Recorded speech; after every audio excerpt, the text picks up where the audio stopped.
ET Studios at ET GCC Growth Summit 2025 in Hyderabad. And it's my pleasure to introduce to you Genevieve D'Souza, who's the Managing Director, Head of Global Finance and Business Management, India Corporate Centers, JP Morgan Chase. Thank you so much for joining us today, Genevieve. Thank you for having me. It's a pleasure. Today, the topic we're going to spotlight is GCCs as catalysts for resilience and growth in BFSI. It's a leadership perspective, and Genevieve will provide a behind-the-scenes look at how her center is driving transformation for the global organization. Before we delve into GCCs, let's take a macro perspective, Genevieve. How is India's overall economic landscape evolving, and how is the growth of the services sector contributing to the economic development? So we've seen that there has been definitely about a 5% contribution of the GCCs, and it's definitely growing over the next few years. And by 2030, we are expected to contribute quite a bit to the economy. We are driving employment opportunities, not just directly, but even indirectly in the communities by the other supporting functions that we have to run a GCC like this. So I think these are some of the benefits of having these GCCs in India. High value services out of India, high skilled employees, and of course cutting edge technology. And I think this is something that we can look forward to. Yes, absolutely. And these are factors as well that contribute to India being a pivotal GCC hub. What is your perspective on how India stands at an advantage when it comes to GCCs? India is a preferred location, right? Because we have highly skilled workforce, highly skilled students coming out of college and into the workforce. And I think that is where we stand as compared to the rest of the world. But more than that, we are now moving up the value chain. We are moving up in such a way that we are able to add more value to the organizations that we are working for in different ways. So ability to transform, operational excellency, and everything else that we can possibly do. So for us, it is about adding value to the growth of the organization, being cost effective, at the same time transformational. And what key trends do you think are driving BFSI, GCCs in BFSI, perhaps trends like AI, and how is the GCC leadership building the AI muscle?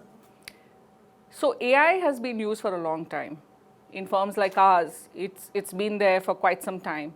Now, the AI muscle, like you say, is important in different ways. In day-to-day operations, can our work function better, faster? And it's all about time to market. It's all about the customer experience. So AI can help in all of that. So firms like ours encourage learning. There's a lot of investment in even the skilling of our workforce. So that becomes important as well. Whether it's payment technology, whether it's cybersecurity, whether it's compliance, whether it's risk mitigation, AI applies in all spheres of our organization. And I think upskilling all our workforce becomes very important as well. And from your vantage point, what do you think are the hallmarks of a successful GCC? Number one is the culture of the organization to align with the corporate goals. The global firms have a certain objective of reaching the ultimate customers and having the great customer experience.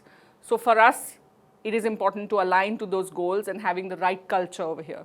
But at the same time, you have to have a mindset of innovation, mindset of being efficient, and that becomes very important. So investment in talent, productivity, and then supporting the entire employee workforce through the benefits that we give. All of this creates a culture where people are motivated to work. Innovation as a mindset also becomes very important. So fostering that kind of culture becomes important because you are able to then offer the customers a very good experience and have a good impact on the bottom line.